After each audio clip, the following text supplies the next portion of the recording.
हाय दोस्तों, कैसे हैं आप सभी लोग। उम्मीद है बहुत अच्छे होंगे। आप सभी लोगों का हमारे channel GS by Anup sir पर बहुत बहुत स्वागत है। ठीक है। जैसा कि हम लोग पढ़ रहे थे प्राचीन भारत के बारे में, और प्राचीन भारत के बारे में हम लोगों ने बहुत सारी चीज़ें पढ़ रखी हैं। जो लोग अभी नए हैं वो ये कर सकते हैं कि वो पिछले वीडियो पे जा कर के चीज़ों को देख सकते हैं और अच्छे से पढ़ सकते हैं। ठीक है, ज़्यादा समय न लेते हुए हम लोग स्टार्ट करते हैं अपनी क्लास। हम लोग पिछली लास्ट क्लास में क्या पढ़ रहे थे? वैदिक सभ्यता। और वैदिक सभ्यता को जो हम पढ़ रहे थे, हमने उसको दो भागों में डिवाइड किया था, वैदिक सभ्यता और उत्तर वैदिक सभ्यता। तो आज की क्लास में हम क्या देखेंगे? उत्तर वैदिक सभ्यता के बारे में। किसके बारे में देखेंगे हम लोग? उत्तर वैदिक सभ्यता के बारे में। उत्तर वैदिक सभ्यता के बारे में अगर हम लोग देखेंगे, अगर हम लोग इसके टाइम की बात करें कि उत्तर वैदिक जो काल है हमारा कब से कब तक रहा, तो 1000 ईसा पूर्व से 600 ईसा पूर्व। 1000 ईसा पूर्व से 600 ईसा पूर्व का जो समय रहता है, ये हमारा कौन सा रहता है? उत्तर वैदिक काल रहता है। अब हम लोग देखेंगे यहाँ पे मोस्ट इंपॉर्टेंट चीज़ें क्या हो जाती हैं। जिस प्रकार से वहाँ का समाज था, वहाँ के देवता थे, वहाँ का व्यवसाय था, ठीक वैसे ही हम लोग देखेंगे जब हम उत्तर वैदिक काल में आते हैं। तो उत्तर वैदिक काल आप ऐसे कह लीजिए कि एक जैसे बहुत बड़ा भवन है, और बहुत खूबसूरत भवन है, अच्छा भवन है, आकर्षक भवन है, और अचानक से कुछ ऐसा है उसमें दरारें पड़ जाएं और वो भर भरा करके क्या हो जाए? ध्वस्त हो जाए, गिर जाए। ऐसे ही ठीक जो सुधार हुए थे, जो चीज़ें अच्छी पाई जा रही थी उत्तर वैदिक काल में, ठीक वैसे ही जब हम पहुंचते हैं कहाँ पे? उत्तर वैदिक काल में, मतलब वैदिक काल में जो चीज़ें बेहतर तरीके से पाई जा रही थी, एक आकर्षक भवन के तौर पे पाई जा रही थी, जैसे ही हम पहुंचते हैं कहाँ पर? उत्तर वैदिक काल में, यहाँ पर वो भवन क्या होता है? अचानक से गिर जाता है, ध्वंस हो जाता है, इस प्रकार की चीजें हो जाती हैं। यानी हम कह सकते हैं कि समाज में सती प्रथा, बाल विवाह, पर्दा प्रथा जैसी बुराइयां नहीं दिखाई पड़ रही थी वैदिक सभ्यता में। जब हम उत्तर वैदिक सभ्यता में आते हैं तो बाल विवाह प्रचलन में बहुत ज्यादा मात्रा में दिखाई पड़ने लग जाता है। तो ये बहुत इंपॉर्टेंट हो जाता है कि पहली थॉट में आप ये जानें कि उत्तर वैदिक जो काल है ये पूरी तरीके से एक ऐसा काल है जहाँ पर समाज में कमजोरियां ज़्यादा दिखाई पड़ती हैं। ठीक है, चलिए आगे हम लोग बात करते हैं। उत्तर वैदिक काल में ऐसा हो इसलिए जाता है क्योंकि बहुत सारी बुराइयां तो हो ही रही थी। सबसे ज़्यादा जो चीज़ हो जाती है, खराब चीज़ होती है समाज के लिए, वो महिलाओं की स्थिति में गिरावट आ जाना। ठीक है, अभी तक महिलाओं की स्थिति में सुधार था। ठीक, लेकिन जब हम उत्तर वैदिक काल में आते हैं और उत्तर वैदिक काल को बहुत अच्छे से जब देखते हैं, तो यहाँ पे आपको दिखाई पड़ेगा कि महिलाओं की स्थिति में पूरी तरीके से गिरावट आ रही। सामाजिक उनकी जो बनावट थी, सामाजिक जो उनकी संरचना थी, उन संरचनाओं के मूल भावना में भी क्या हो जाता है कि बहुत ऐसी चीजें आ जाती हैं जो असहनीय थी। तो हम लोग स्टार्ट करते हैं क्लास के बारे में। पहले हम उत्तर वैदिक सभ्यता के बारे में हम देवी देवता की बात कर लेते हैं। यहाँ हम स्टार्ट करते हैं देवता की बात। अभी तक आप देखते चले आ रहे थे कि कई प्रकार के देवी देवता हमारे वहाँ नजर आ रहे थे। जब हम लोग पहुंचते हैं उत्तर वैदिक काल में, तो यहाँ पर आप देखते हो कि यहाँ पे एक देवता हो गए प्रजापति। ठीक है, इसके पहले अभी वैदिक सभ्यता में आपने देखा कि सर्वाधिक पूजनीय देवता कौन थे? इंद्र थे। और इंद्र का 250 बार वर्णन हुआ था। ठीक, और इंद्र को वहां पे हमने पुरंदर कहा था। पुरंदर का अर्थ होता था किलों को तोड़ने वाला। जब हम यहाँ पे आते हैं तो हम देखते हैं यहाँ पे देवता जो हमारे सबसे फेमस देवता, सबसे प्रसिद्ध देवता, सबसे मान्य देवता, सबसे पूजनीय देवता कौन से हो जाते हैं? प्रजापति देवता हो जाते हैं। तो ये बात आप बहुत अच्छे से याद रखिएगा कि उत्तर वैदिक काल में कौन से देवता प्रमुख रूप से पूजनीय हो गए। तो आपका आंसर क्या रहेगा? प्रजापति देवता। आगे आप देखेंगे कि इन्हीं देवताओं की अगर हम बात करें तो उत्तर वैदिक काल के कुछ समय काल में ही हमें दिखाई पड़ते हैं कि विष्णु विष्णु जी और शिव जी। ठीक है, विष्णु जी और शिव जी का भी प्रचलन दिखाई पड़ता है, ये भी पूजनीय देवता होते हैं। लेकिन प्रमुख रूप से कौन होते हैं? तो आपका आंसर क्या रहेगा? प्रजापति। तो ये चीज आपको दिखाई पड़ रही है यहाँ पे। समाज के बारे में हम लोग देख लेते हैं कि यहाँ का समाज कैसा था। तो समाज, पहली तो बात आप ये समझ लीजिए हमेशा हमेशा के लिए कि इस समाज में बुराइयां व्याप्त हो गई थी। पहली चीज याद रखिएगा, जो वैदिक सभ्यता में सुधार दिखाई पड़ते हैं, उतने ही ज्यादा खराबी कहाँ पे दिखाई पड़ रही है आपको? उत्तर वैदिक सभ्यता में समाज हमारा जो था कई क्षेत्रों में बटा हुआ था, ठीक है, कई वर्गों में बटा था। जैसे जाति व्यवस्था, जो बहुत ही समाज में क्या करता है कि अलगाव की भावना पैदा कर रहा है, समाज में एक दूसरे से लड़वा रहा है, या संघर्ष, जाति संघर्ष के वजह से क्या होता है, समाज पूरी तरीके से अशांत है। हम कह सकते हैं कि ये इस समय सबसे ज्यादा जो ज्वलंत मुद्दा है वो क्या होता है, जाति व्यवस्था। और जाति व्यवस्था हमें कहाँ पे दिखाई पड़ रही है, उत्तर वैदिक सभ्यता के समाज में। दूसरा हम क्या देख लेते हैं, गोत्र व्यवस्था। पहला तो समाज हमारा किस पे डिपेंड है, जाति व्यवस्था, दूसरा गोत्र व्यवस्था, और तीसरा हमारा क्या हो जाता है, आश्रम व्यवस्था। इन व्यवस्थाओं में समाज हमारा पूरी तरीके से वर्णित था, व्याप्त था, और इन्हीं के आधार पे हमारा समाज चल रहा था। जाति व्यवस्था के बारे में आप जानते हैं, एक एक जाति के अंदर पांच पांच सात सात उपजातियां होती हैं, ठीक है। जो बड़ी जातियां हैं उनमें भी बहुत सारी चीजें। तो आगे आप गोत्र व्यवस्था देखेंगे, गोत्र की कि आप किस गोत्र से संबंध रखते हैं, है ना। जो सूर्यवंशी गोत्र है, चंद्रवंशी गोत्र है, इस प्रकार से गोत्र होते हैं सभी जाति धर्म में। आगे हम लोग बात कर लेते हैं आश्रम व्यवस्था की। पिछली क्लास में हमने डिस्कशन भी करा था कि जो जबालो उपनिषद है, जबलो उपनिषद है, उसमें आश्रम व्यवस्था के बारे में बताया गया है। और आश्रम व्यवस्था कितने प्रकार की, चार प्रकार की। कौन सा, सबसे पहले आप ब्रह्मचर्य का पालन करते थे, उसके बाद में आप गृहस्थ जीवन में सामाजिक जीवन जीते थे, विवाह कर लेते थे। तीसरा हम लोगों का आता था, फिर हम लोग संन्यास ले लेते थे, और संन्यास को भी पूर्ण आहुति देने के लिए हम लोग क्या कर लेते थे, वानप्रस्थ यानी वनों की तरफ गमन कर देते थे। इतनी बात आपने देखी। आगे हम इसी में देखते हैं कि जाति व्यवस्था में कई सारी जातियां पाई जाती थी, जैसे क्षत्रिय, ब्राह्मण, वैश्य, शूद्र। तो यहाँ पे एक परिवर्तन आपको दिखाई पड़ता है, वो भारी सा परिवर्तन। वो परिवर्तन आपका कौन सा है कि जो ब्राह्मण हैं, ठीक है, जो ब्राह्मण हैं वो समाज में कैसे रहें, क्या रहा, किस तरीके से चीजें रहीं, विवाद में हम नहीं जाएंगे। लेकिन अभी तक क्या था कि ब्राह्मणों की जो स्थिति थी वो क्या थी, सर्वश्रेष्ठ थी। ब्राह्मण अभी तक सबसे सर्वश्रेष्ठ थे। लेकिन इस वाले वैदिक उत्तर वैदिक सभ्यता में आते आते यहाँ पे ब्राह्मणों की स्थिति से ज्यादा बेहतर, इनसे ज्यादा प्रबल, इनसे ज्यादा मजबूत कौन दिखाई पड़ने लग गए थे, क्षत्रिय। क्षत्रियों का धर्म जैसा माना गया है कि युद्धों में शामिल होना, राष्ट्र की रक्षा करना, ऐसा वहां पे। तो अगर ये कभी पूछा जाए कि उत्तर वैदिक सभ्यता में किस एक जाति का परचम दिखाई पड़ता है, कौन प्रबल रूप से दिखाई पड़ते हैं समाज में, तो आपका आंसर ब्राह्मण नहीं होगा। आप एक धारणा लेकर के जाते हैं कि चलो ठीक ठीक ब्राह्मण ही हो सकते हैं, तो ब्राह्मण आप टिक मत करिएगा। आप क्या लगाओगे कि यहाँ पे क्षत्रियों की स्थिति ब्राह्मणों से भी क्या हो गई है, बेहतर हो गई है, ठीक है। इतनी बात आप लोगों ने देख ली। आगे हम लोग चलते हैं और देखते क्या हैं। समाज के बारे में हम लोगों ने देख लिया, देवता के बारे में हम लोगों ने देख लिया। अब हम देख लेते हैं समाज की सबसे बड़ी जो बुराई है, उस बुराई के बारे में जान लेते हैं, ठीक है। तो यहाँ पे हम लिख देते हैं बुराई, ठीक है।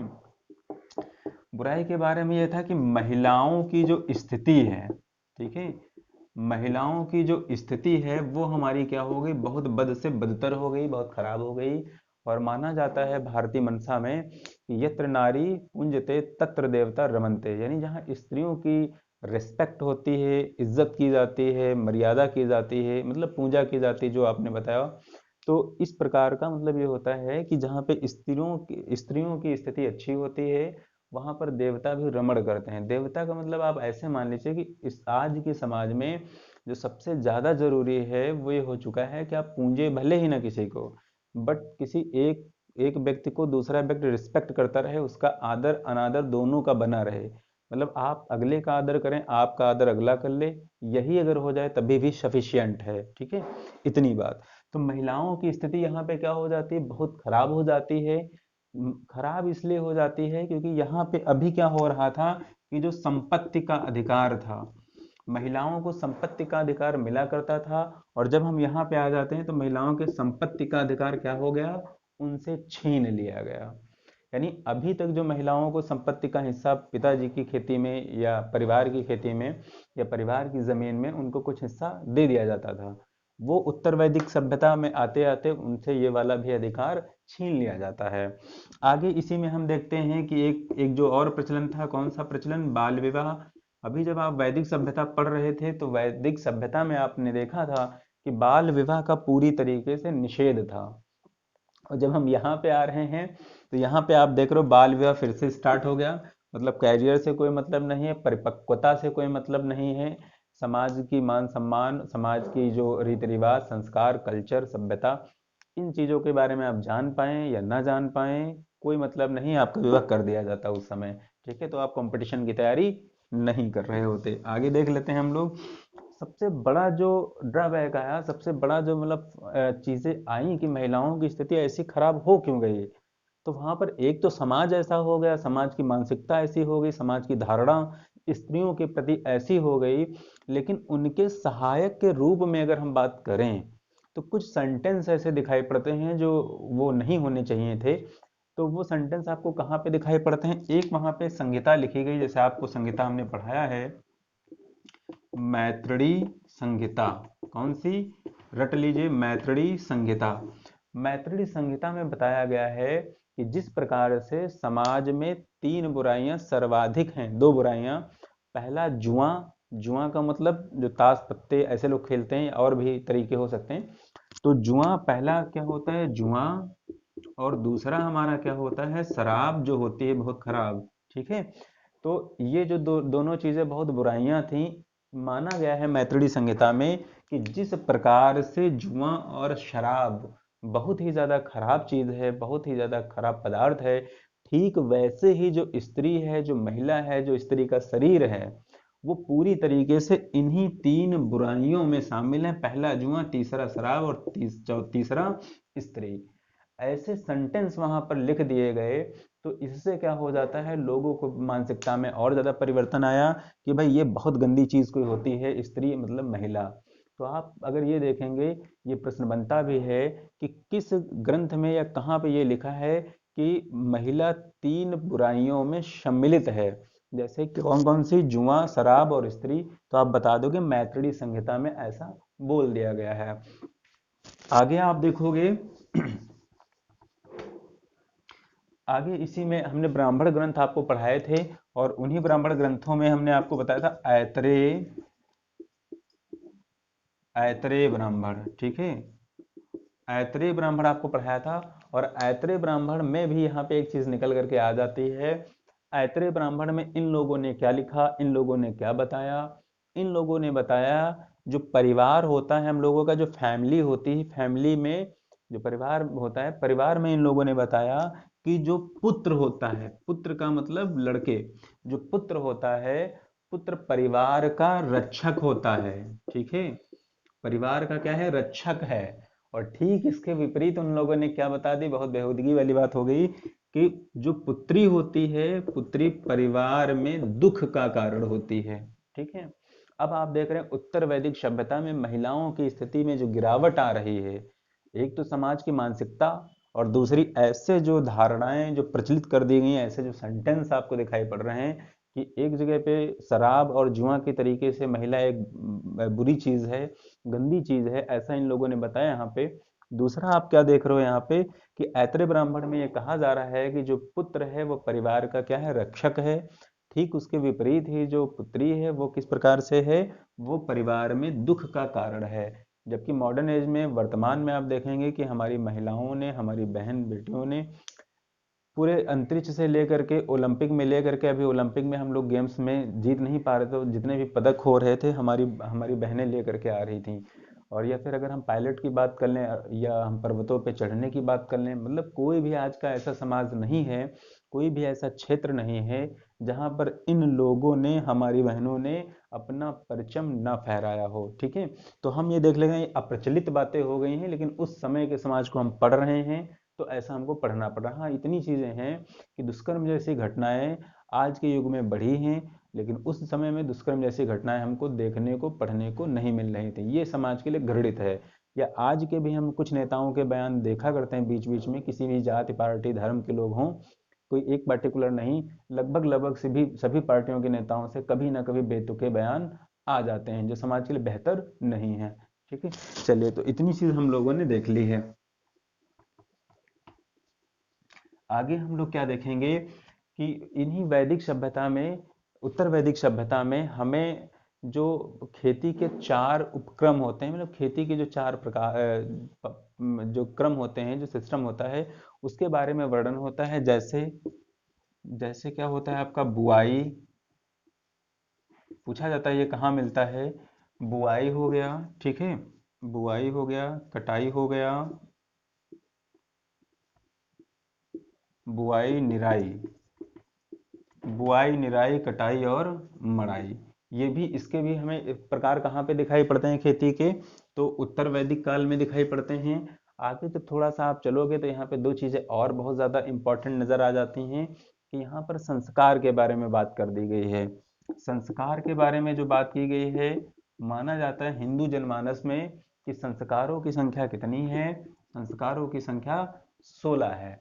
तो अगर ये आपसे पूछ लिया जाए कि संस्कारों की संख्या कितनी है, 16 है, और इसमें जो 11वां संस्कार है आपका, कौन सा, 11वां संस्कार, तो 11वें संस्कार को उपनयन संस्कार के नाम से जाना जाता है। इंपॉर्टेंट है इसलिए बता रहे हैं आपको कि 16 संस्कार में 11वां संस्कार उपनयन संस्कार है।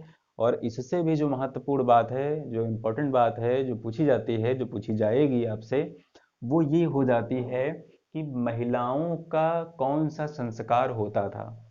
इतने सारे संस्कार में, मतलब 16 संस्कारों में से एकमात्र ऐसा संस्कार जो उस समय महिलाओं का होता था, वो संस्कार कौन सा होता था, तो सिर्फ और सिर्फ आपका आंसर क्या रहेगा, विवाह संस्कार। ठीक है, एकमात्र संस्कार कौन सा होता था, विवाह संस्कार। बाकी कितने संस्कार होते थे, 16 संस्कार होते थे। इतनी बात आप लोगों ने बहुत अच्छे से देख ली है। समझ में अगर आ रहा है बहुत बेहतर है, और आ ही रहा होगा, नहीं तो आप वीडियो को पीछे जा करके फिर देख लेंगे तो आपको चीज़ें कंठस्थ हो जाएंगी। चलिए आगे देखते हैं हम लोग। विवाह की बात हो गई, देवता की बात हो गई, हमारी समाज की बात हो गई, महिलाओं की बात हो गई, महिलाओं की स्थिति की बात हो गई। आगे हम इसी में देख लेते हैं, अब हम लोग विवाह की बात कर लेते हैं कि यहाँ पर जो विवाह की संख्या के बारे में बात की गई है, तो विवाहों की संख्या कितनी बताई गई है कि इस वाले उत्तर वैदिक समाज में विवाह की संख्या 8 हुआ करती थी। कितनी हुआ करती थी, 8 विवाह हुआ करते थे। 8 का मतलब 8 प्रकार के, 8 प्रकार के, ठीक है, 8 टाइप्स ऑफ मैरिज, मतलब 8 प्रकार के शादियां, विवाह, ठीक है, हुआ करते थे। उन 8 में ऐसा नहीं था कि सारे के सारे या सभी के सभी मान्य थे। कभी कभी ऐसा होता है विवाह में बड़ा विवाद होता है, आज के समाज में भी आप देख लेते हैं। तो ठीक वैसे ही यहाँ पे विवाह की संख्या कितनी है आप याद रखोगे। विवाह की संख्या यहाँ पे 8 है, और 8 में 4 विवाह जो आपके हैं, वो 4 विवाह मान्य हैं, और 4 विवाह क्या हैं, अमान्य हैं। याद रखिएगा, 4 विवाह मान्य हैं और 4 विवाह अमान्य हैं। अब हम देख लेते हैं जो इंपॉर्टेंट हैं, ठीक है। पहले हम लोग देखते हैं मान्य विवाह, ठीक है, कौन से विवाह, मान्य विवाह। मान्य विवाह जब हम लोग देखते हैं तो मान्य विवाह में हम लोग पहले देखेंगे, पहला हमारा हो जाएगा ब्रह्म विवाह। कौन सा पहला, ब्रह्म विवाह। दूसरा हमारा कौन सा हो जाएगा, देव विवाह। तीसरा हमारा हो जाएगा आर्य विवाह, और फोर्थ हमारा हो जाएगा आर्ष विवाह। आर्ष विवाह। तो पहले आप ये देखोगे कि विवाहों की संख्या हमारी कितनी है, 8 है। 8 में जो समाज जिनको मान्यता देता था, जो मर्यादित विवाह माने जाते थे, समाज जिनको कहता था कि हाँ ठीक है ये समाज के अनुसार है, तो उन विवाहों की संख्या कितनी है, 4 है, 4 है। ब्रह्म विवाह, दैव विवाह, आर्य विवाह और आर्ष विवाह। इन चारों को आप लोगों ने देख लिया है, और इन्हीं में से जो इम्पोर्टेंट चीज़ है वो उसको आप देख लेंगे कि इन्हीं इन्हीं 4 मान्य विवाह में एक विवाह जो हमारा आ रहा है, कौन सा, आर्ष विवाह। आर्ष विवाह में कुछ चीज़ इंपॉर्टेंट है। होता क्या है कि आर्ष विवाह में, जैसे आज भी जो ड्वारी है, मतलब जो दहेज प्रथा है, जो एक बुराई के रूप में है, समाज में दिखाई पड़ती है कि थोड़ी सी प्रतिष्ठा पा ली, चुटपुट चीज़ें इधर उधर से गेन कर ली, और उसके बाद में लोग 40,000, 20,000, 40 लाख, 20 लाख, 10 लाख की बात करना शुरू कर देते हैं। तो ये समाज की एक बुराई है पूरी तरीके से, ठीक है, और इस पे काम बहुत ज़्यादा हुआ है और बहुत काम होना बाकी भी है। तो यहाँ पर अगर आप देखोगे तो इन्हीं आर्ष विवाह में क्या होता था कि जो पिता होते थे, यानी जो संरक्षक होता था पुत्री का, और पुत्री का विवाह जिससे करता था, यानी कि जिससे वो विवाह संपन्न कराया जाता था, जिस पुरुष से, तो होता क्या था, उनको एक बैल, एक जोड़ी बैल और गाय देने पड़ जाते थे। क्या देना पड़ता था, एक जोड़ी बैल और गाय। अब आज का समाज तो है नहीं, अब आज के समाज में अगर किसी को बैल गाय दे देंगे आप, तो वो फिर मुश्किल ही है कि विवाह करे, क्योंकि बैल विवाह का प्रचलन मतलब ये है कि इनकी व्यवस्था, खाने पीने की व्यवस्था, सारी चीज़ें, और थोड़ा सा आदमी में आलस्य भी आया है तो वो हमें नहीं लगता है कि सब चीज़ें कर पाएगा। इसीलिए फिर रॉयल इनफील्ड और ये सब दुनिया भर की चीज़ें लोग मांगना शुरू कर दिए हैं, जो गलत है ना। इतनी चीज हम लोग देख लें, आर्ट्स विवाह के बारे में हम लोगों ने पढ़ लिया। आगे हम लोग बढ़ते हैं और आगे हम लोग क्या देखते हैं, ये मान्य विवाह थे। अब हम लोग देखेंगे अमान्य विवाह। मान्य विवाह के बारे में आपने देख लिया, अमान्य विवाह। और अमान्य विवाह की भी संख्या कितनी है, इनकी भी संख्या आपकी 4 है। पहला विवाह हम देखेंगे असुर विवाह। कौन सा? असुर विवाह देखेंगे। जो अमान्य विवाह है इसको समाज में मान्यता नहीं थी, ना ही ये प्रतिष्ठित था। पहला असुर विवाह हो जाता है। दूसरा अगर हम देखेंगे तो हमारा गंधर्व विवाह। गंधर्व विवाह से आप ऐसे रिलेट करोगे कि आज के पीरियड में जो प्रेम विवाह हो रहे हैं, मतलब ऐसे कह सकते हैं जो लव मैरिज हो रही हैं, वो किस रूप में है? गंधर्व विवाह के रूप में। ठीक है। आगे हम लोग देखेंगे राक्षस विवाह। और राक्षस विवाह के बाद में हम लोग देखेंगे कौन सा? पैशाच विवाह। पैशाच विवाह। तो ये इस वाले को छोड़ दें अगर हम, इन चारों में, हालांकि ये चारों अमान्य हैं आज भी समाज में, यदि कोई स्त्री या पुरुष, कोई लड़का या लड़की एक दूसरे को सहमति से, अपनी पसंदगी से विवाह करना चाहते हैं, और अगर वो इंटरकास्ट है, मतलब जाति एक ही जाति के नहीं, सजाती जाति के नहीं हैं, तो आप देखे होंगे कि खूनी हिंसा हो जाती है। हरियाणा में आप देखते हैं बड़ी बड़ी खाप पंचायतें हो जाती हैं। खाप पंचायतों में सरे बाजार, सरेआम निर्वस्त्र करके मारा पीटा और पेड़ों पे लटका दिया जाता है। तो समाज में एक बुराई है, कैसे सुधरेगी? शिक्षा का जब ज़्यादा प्रचार प्रसार होगा, लोगों में थोड़ा सा संभव, मतलब समन्वय ज़्यादा हो जाएगा, तभी चीज़ें काम हो सकती हैं। तो यहाँ पर अगर आप देखोगे तो इसको अगर हम मान लें, इसको तो चलो आज के समाज में थोड़ी बहुत मान्यता मिलना शुरू हो गई है इस वाले को, लेकिन अगर हम इसकी बात कर लें, इसकी बात कर लें, इसकी बात कर लें, तो ये विवाह बहुत ही घृणित विवाह होते थे, और आज भी ये पूरी तरीके से घृणित ही हैं। ठीक है। तो आपने इतनी चीजें देख ली, और इन्हीं में से एक अलग से पूछ लिया जाता है आपसे प्रजापति विवाह के बारे में। इनमें नहीं है, अलग से है प्रजापति विवाह। तो प्रजापति विवाह एक सुपर विवाह होता था, एक परफेक्ट विवाह होता था, एक बहुत जबरदस्त विवाह होता था, और बहुत मन को आनंदित करने वाला विवाह होता था। ऐसा हम इसलिए कह रहे हैं क्योंकि यहाँ पर क्या हो जाता था कि इस वाले विवाह में, कौन से प्रजापति विवाह में, बिना दहेज के विवाह किया जाता था। कैसा विवाह? दहेज का। ये वाले विवाह अगर स्टार्ट हो जाए आज के समाज में, तो हमारी समाज की बहुत सारी बहन बेटियां जो ऐसी हैं, जो जला दी जाती हैं, घरों में फूंक दी जाती हैं, या आत्महत्या जैसी घटनाएं कर लेते हैं, या कहीं पिताजी उनके सुसाइड कर लेते हैं, दबाव में, समाज के दबाव में, घर के दबाव में, परिवार के दबाव में, ससुराल पक्ष के दबाव में। तो ये चीज़ें अगर शुरू हो जाएं, जो पढ़ा लिखा समाज है अगर इन पे ध्यान देना शुरू कर दे, तो शायद समाज की स्थिति बेहतर हो सकती है। तो आज के काल में हमने उत्तर वैदिक सभ्यता को बहुत ज़बरदस्त तरीके से पढ़ा है। आप एक आध बार देख लेंगे, और चैनल को आप लाइक शेयर एंड सपोर्ट करते रहिए। Thank you so much.